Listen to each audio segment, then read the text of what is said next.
네, 이항경의 월가이드 시간입니다. 이항경 위원님 만나보시죠. 위원님 안녕하십니까? 네, 안녕하세요.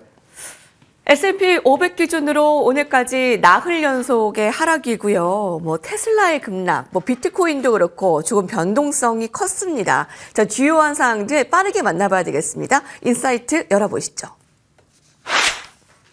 미국의 소비 위축의 본격화, 지금 이게 미국 증시를 좀 끌어내리는 주요 요인이 아닐까 싶은데요. 얼마 전에 발표한 경제지표 소매 판매에 이어 오늘은 소비자 신뢰지수까지 소비와 관련한 경기 둔화가 좀 엿보이는 것 같네요. 네, 맞습니다. 지난 주말에는 미시간 대학의 소비자 심리 지수가 발표됐고요. 오늘은 이제 또 하나의 이제 민간 조사 기관입니다. 컨퍼런스 보드. 전 세계 한 60여 개국의 사람들이 나가 있어서 개인들 역시 비슷한 건데 미시간 대학이랑 비슷한 건데 결국 소비자 상대로 일정 기간 계속해서 어떤 심리 조사 서베이를 하는 것입니다. 그래서 똑같이 기대 인플레이션 같은 거 또 거의 비슷한 것들하고 비슷하면 되겠고요. 우리나라도 역시 같이 발표하는 수치가 있습니다. 그런데 바로 그 소비자 보드의 컨퍼런스 보드의 소비자 신뢰 지수가 4년 만에 최대 폭으로 하락했습니다. 경제 활동에 대한 소비자 신뢰를 일반적으로 측정하는 그런 비슷한 지표가 되겠는데요. 구체적으로 보면 지난달에 105가로 일단 수정됐었는데 하여튼 105에서 이번에 발표된 것이 오늘 발표된 것이 98.3이라는 숫자가 나왔습니다. 전망은 102.5였기 때문에 상당히 많이 내려간 거 되겠고요. 기준은 이제 1985년도인가 이때가 이제 100이었다라고 일단 이해하시면 되겠습니다. 2021년 8월 이후 정확하게 보면 최대폭으로 하락했고요. 특히 이제 3개월 연속 하락한 수치가 나왔습니다.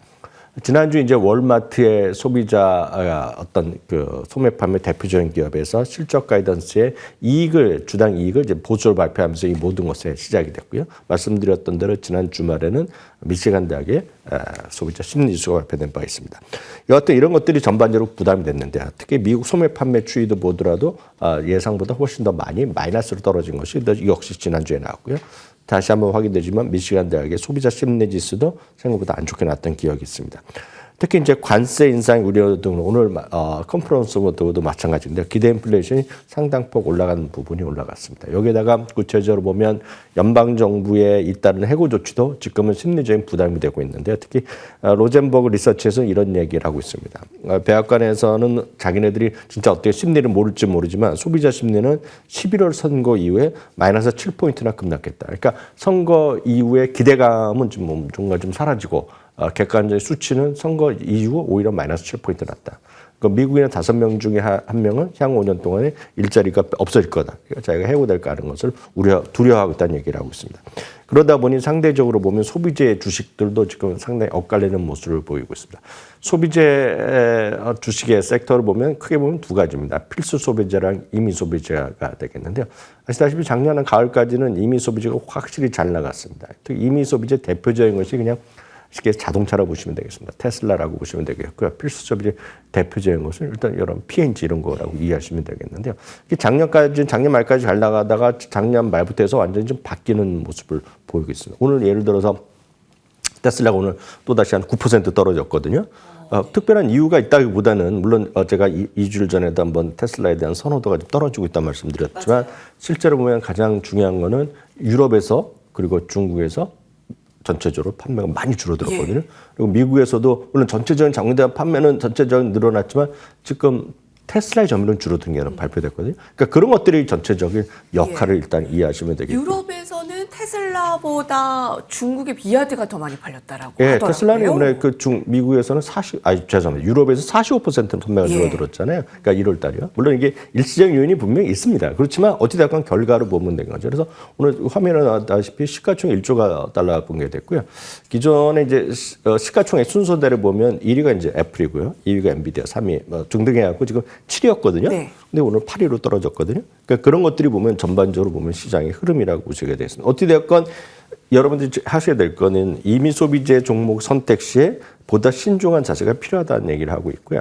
미국에서도 지금 그럼 도대체 누가 소비를 계속하느냐, 누가 끌고 가느냐. 예를 들어서 시장 앞으로는 어떻게 될지 모르지만 비자 카드, 마스터카드 여전히 잘 나가고 있거든요. 지금 시장에서. 그래서 상위 10%가 미국에서의 전체 소비의 50%를 좀 차지하고 있는데 그래서 부유층이 많이 사는 것들이 품목들 중에 대표적인 것들을 요즘 보면 테이퍼스트리나 랄프 로렌을 얘기하는 사람들이 꽤 있습니다. 미국에서. 뭐 제가 미국 사람도 아니고 정확한 심리를 모르지만 미국의 월가에서 대부분 얘기하는 것이 이 두 개의 브랜드가 대표적으로 이제 부유층이 산다는 얘기를 하고 있고요. 그렇지 않은 것 중에서는 약간의 그 좀 좋은 물건이고 어떤 거를 저렴하게 많이 갖고 와서 흔히 해서 슈퍼 세일을 하는 곳의 대표적인 것이 TJX라는 곳이 있는데요. 이런 쪽은 계층이랑 상관없이 여전히 몰린다는 것인데 이런 정도가 좀 그나마 지금 미국에서 부각되는 소매점의 형태들이다라고 이해하시면 되겠습니다. 예.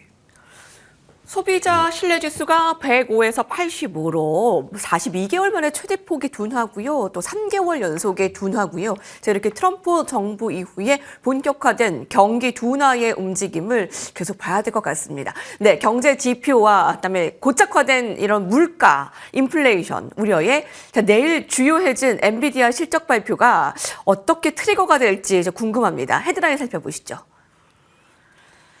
엔비디아 실적 D-1 이제 내일 우리 시간으로 이제 6시 정도에 확인할 수가 있을 텐데 딱 24시간 남았는데요. 뉴욕 증시 이 불안한 상황에 어떤 역할을 하게 될지 궁금한데요.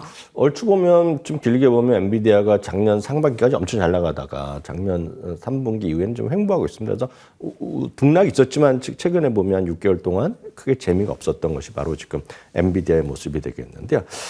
TD 코인은 이제 마이크로소프트가 어저께 보도됐던 일부 데이터 센터의 임대 계약 취소에 대한 관련된 보도 이후에 약간의 불안감이 있다라는 얘기를 하고 있겠고요. 스티펠 같은 경우에도 전체적으로 지금 시장에 불안 심리가 있기 때문에 내일 웬만큼 어떤 발표가 나오지 않는 한 엄청나게 강력한 촉매제가 되기 쉽지 않다는 얘기를 하고 있습니다.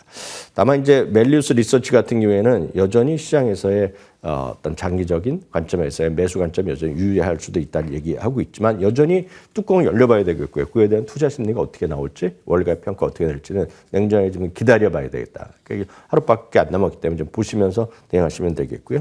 한국 시간 이제 내일 새벽인데요. 실적 컨센서스는 다시 한번 확인드리지만 주당 이익은 0.846달러, 매출은 381억 달러 정도에서 지금 컨센서스가 형성되어 있겠고요.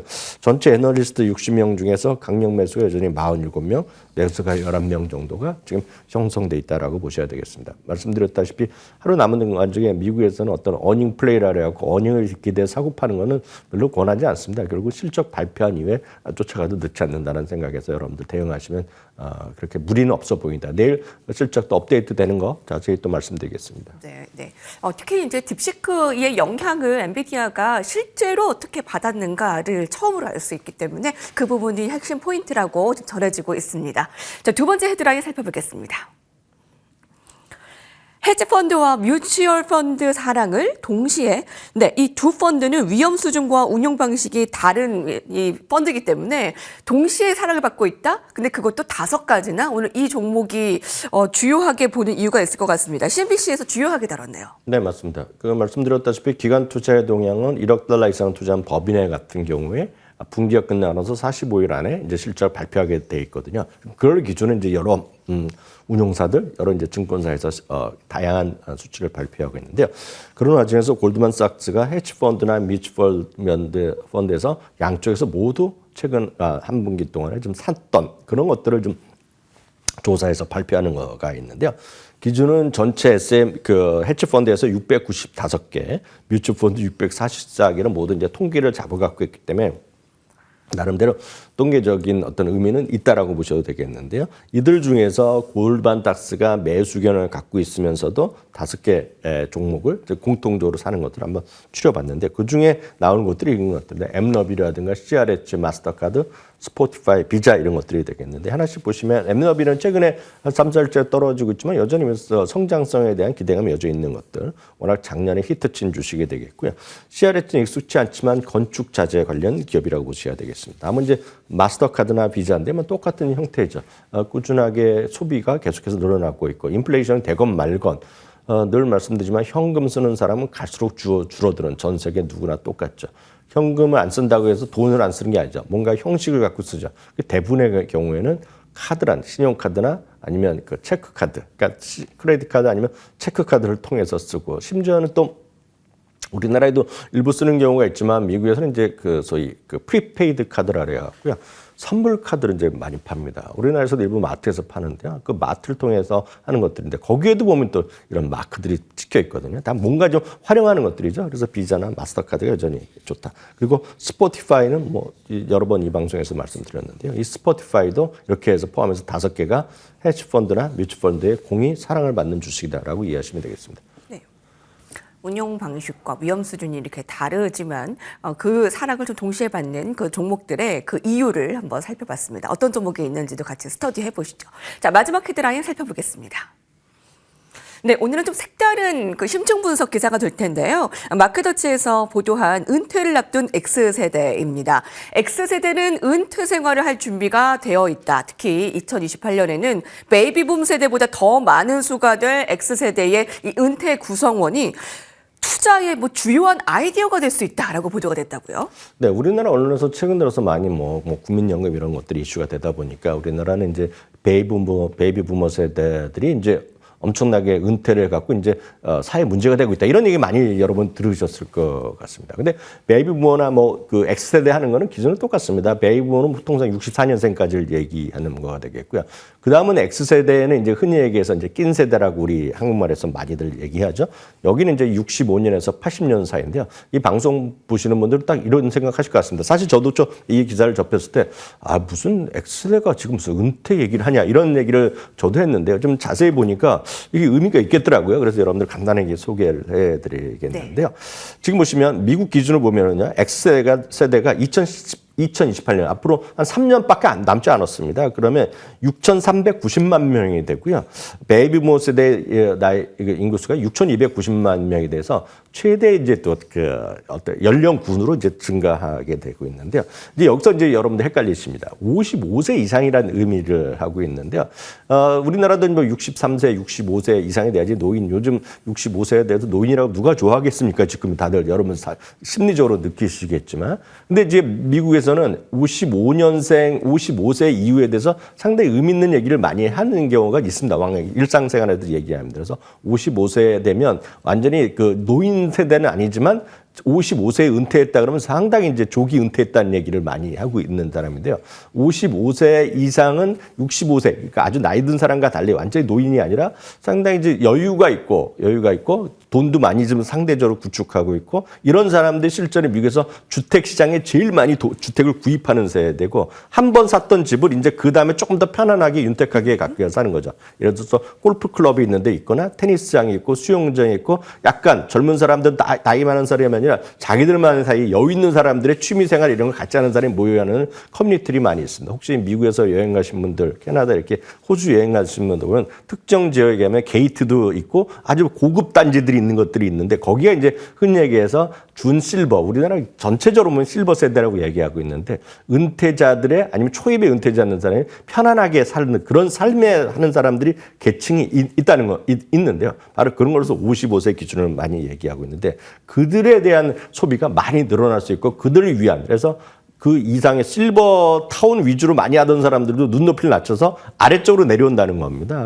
그래서 봤더니 최근 들어서 NAR을 따르면요. X세대가 미국 인구의 아직은 19%에 불과하지만 주택은 25%까지 늘어난다는 구매를 하고 있다는 것인데 그래서 보다 보니까 이전에는 저도 생각하기에 실버타운 위주의 나이 많은 사람들이 했던 것들이 낮은 상대에 그보다 낮은 연령층을 상대하는 것입니다. 그래서 나올 리츠가 저희가 웰타운을 많이 소개해드렸는데 웰타우라든가 벤타스 이런 것들이 좀 올라가는 이에 이런 것들이 있다는 것도 재밌는 기사가 있기 때문에 여러분들 한번 소개해드렸습니다. 네. 투자의 심층 아이디어였습니다. 이항희 의원님 감사합니다.